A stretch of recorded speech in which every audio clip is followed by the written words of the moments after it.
Hello everyone, I hope you are doing well. So, today we are going to learn 5 things to avoid while improving your English. ठीक है, if you want to learn English, तो you should avoid these things. तो मैं आपके साथ share करने जा रही हूँ. जब मैं भी स्टार्टिंग में सीख रही थी तो मुझे भी बहुत सी डिफ़िकल्टीज़ आई. ठीक है, तो कौन कौन सी बातों को अवॉइड करना चाहिए. So let's see. First, don't be afraid to make mistakes because we all make mistakes. Mistakes जब भी हम कोई चीज़ सीखने चाहते हैं तो मिस्टेक्स हमारे से होती हैं. तो if you are learning English, so just ignore mistakes. और अगर आप मिस्टेक्स नहीं करते तो आप सीखते भी नहीं हैं. If you are committing mistakes, so it's mean you are learning new things. So just keep that thing in your mind that whenever you will learn new things, so definitely you will make mistakes.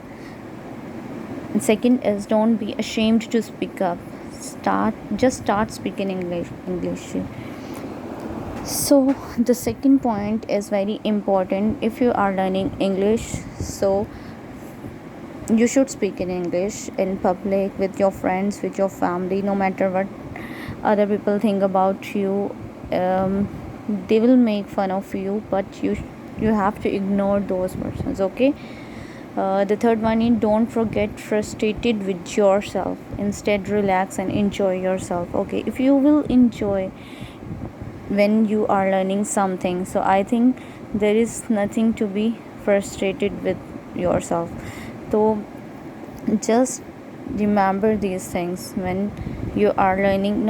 I'm not talking only for English. Whenever you are learning something, don't compare yourself with others.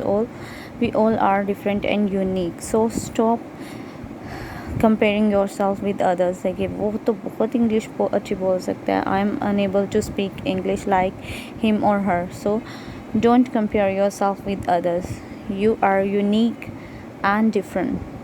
So the fifth one is, don't learn everything at once. Focus on one thing at a time. So this is very important thing, that when you are learning something, so you need to learn basic things of that particular thing. So if you are learning English, so focus on one thing. If there are many things in English, like writing, speaking, learning, so एकदम से jump ना करें कि ये भी सीख लूँ. ठीक है, बी रिलैक्स एंड फोकस करते रहें और सीखते रहें. एक दफ़ा से नहीं आएगा, ऐसा ऐसा आप बहुत कुछ सीख जाएंगे. So thank you so much for watching my video. Thank you.